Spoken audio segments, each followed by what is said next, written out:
नमस्कार साथियों, आपका स्वागत है स्टेनो एनजी की यूट्यूब चैनल में।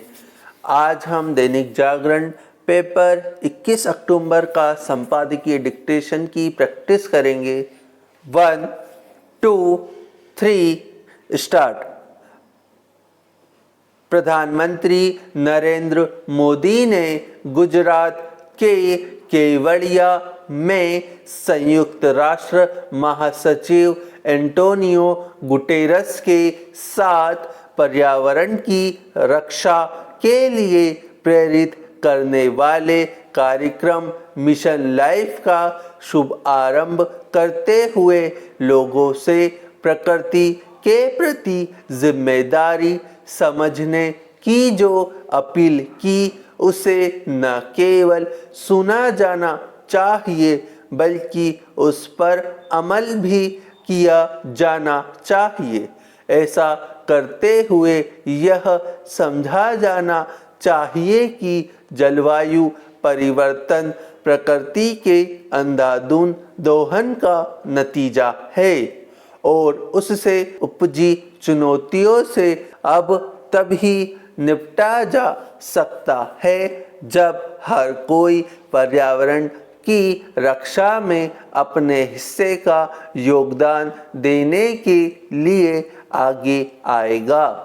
प्रगति करते समय प्रकृति और पर्यावरण के हितों का ध्यान रखना समय की ऐसी मांग है जो हर साल में पूरी होनी चाहिए। मिशन लाइफ सरीखे आयोजनों की आवश्यकता इसलिए है क्योंकि आम लोग इससे तो परिचित है कि जलवायु परिवर्तन से मानव जीवन के समक्ष किस तरह की गंभीर समस्याएं खड़ी हो गई है, लेकिन वे इससे अनजान ही अधिक है कि इन समस्याओं का सामना कैसे किया जा सकता है। मिशन लाइफ इस प्रश्न का उत्तर देता है। यह लोगों को बताता है कि वे अपनी जीवन शैली में कैसे परिवर्तन लाकर पर्यावरण की रक्षा में सहायक बन सकते हैं। शायद यही कारण रहा कि प्रधानमंत्री ने कहा कि जलवायु परिवर्तन केवल नीतिगत विषय नहीं है बल्कि यह आम जनता से जुड़ा मसला है। Para change.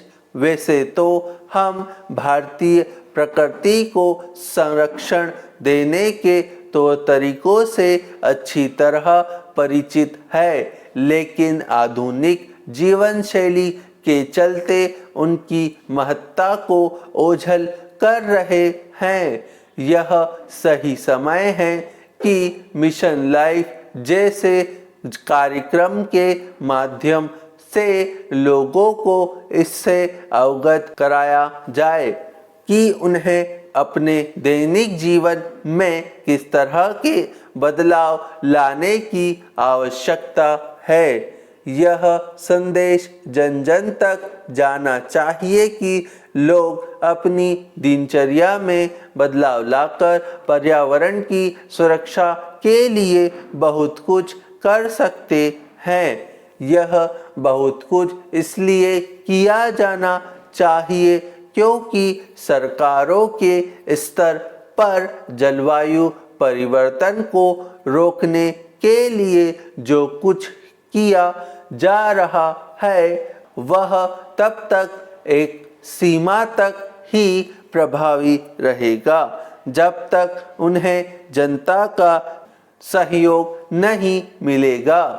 पर्यावरण रक्षा के लिए किए जाने वाले व्यक्तिगत प्रयास बहुत आसानी से सामूहिक प्रयास में परिवर्तित किए जा सकते हैं। यदि ऐसा हो जाए तो वे राष्ट्रीय प्रयास का रूप ले सकते हैं। हम भारत के लोगों को मिशन लाइफ कार्यक्रम के जरिए विश्व समुदाय के समक्ष पर्यावरण रक्षा का एक उदाहरण प्रस्तुत करना चाहिए। इसलिए और भी क्योंकि सरकारों के स्तर पर किए जा रहे अनेक प्रयासों के बाद भी जलवायु परिवर्तन थम नहीं रही।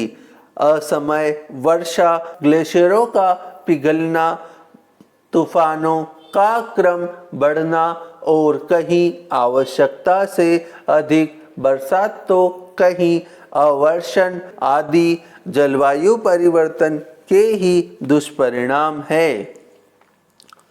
अब हम इसी डिक्टेशन को 90 शब्द प्रति मिनट की गति से दोहराएंगे। 1, 2, 3 स्टार्ट।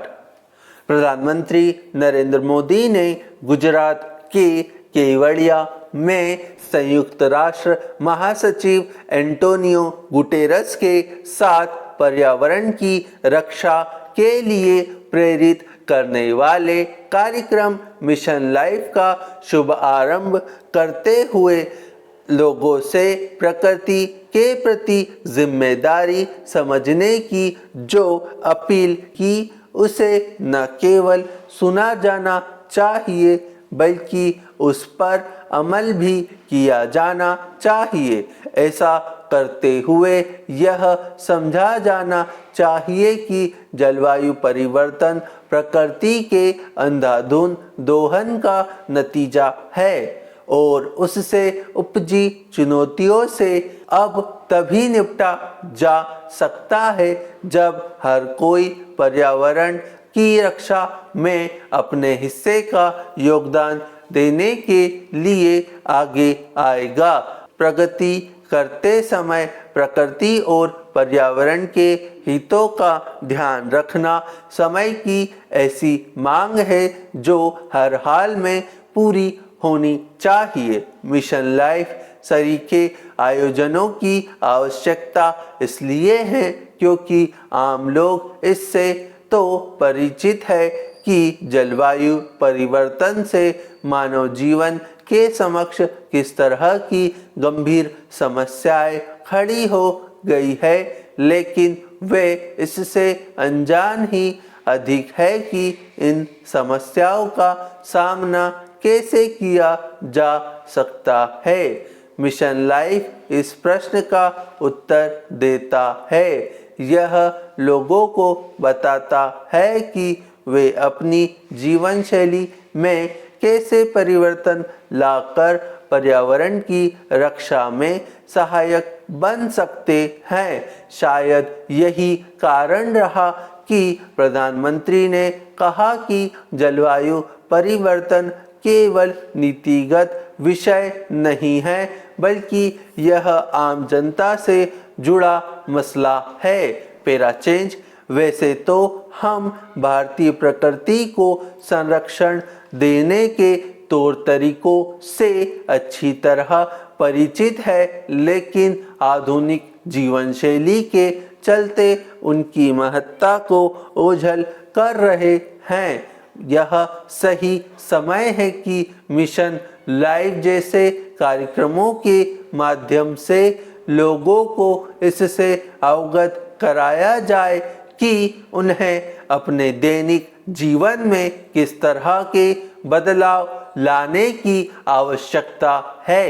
यह संदेश जन जन तक जाना चाहिए कि लोग अपनी दिनचर्या में बदलाव लाकर पर्यावरण की सुरक्षा के लिए बहुत कुछ कर सकते हैं। यह बहुत कुछ इसलिए किया जाना चाहिए क्योंकि सरकारों के स्तर पर जलवायु परिवर्तन को रोकने के लिए जो कुछ किया जा रहा है वह तब तक एक सीमा तक ही प्रभावी रहेगा जब तक उन्हें जनता का सहयोग नहीं मिलेगा। पर्यावरण रक्षा के लिए किए जाने वाले व्यक्तिगत प्रयास बहुत आसानी से सामूहिक प्रयास में परिवर्तित किए जा सकते हैं। यदि ऐसा हो जाए तो वे राष्ट्रीय प्रयास का रूप ले सकते हैं। हम भारत के लोगों को मिशन लाइफ कार्यक्रम के जरिए विश्व समुदाय के समक्ष पर्यावरण रक्षा का एक उदाहरण प्रस्तुत करना चाहिए। इसलिए और भी क्योंकि सरकारों के स्तर पर किए जा रहे अनेक प्रयास के बाद भी जलवायु परिवर्तन थम नहीं रही। असमय वर्षा, ग्लेशियरों का पिघलना, तूफानों का क्रम बढ़ना और कहीं आवश्यकता से अधिक बरसात तो कहीं अवर्षण आदि जलवायु परिवर्तन के ही दुष्परिणाम है। तो उम्मीद है ये वीडियो आपको पसंद आई होगी। अगर पसंद आती है तो इसे लाइक करिए, चैनल पर नए हैं तो उसे सब्सक्राइब करिए। आज के लिए इतना ही। जय हिंद, जय भारत।